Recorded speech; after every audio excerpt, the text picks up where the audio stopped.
So what do you do with metaphor? So an example of a metaphor would be just a client responding to a question that their summary of their response almost like a short story. So an example of this would be like, I'd ask, do the hypnotic interview. My client's a smoker.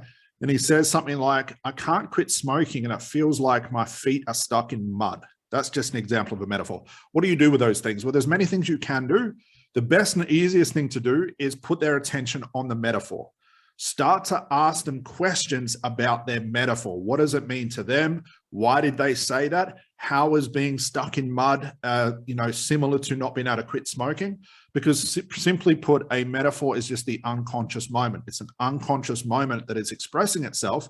And we know the unconscious mind expresses itself through metaphors, stories, images, visualization type things, emotions, things like that.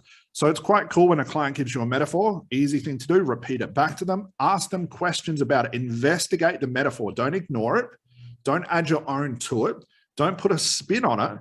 Just put your client's attention on it. And thus from this, if your client gives you a metaphor, which is the unconscious moment, the unconscious mind in action, by giving it back to them, what should happen is like feeding them back their trance. It's called echoing. It's repetition. This is what Erickson was fond of doing.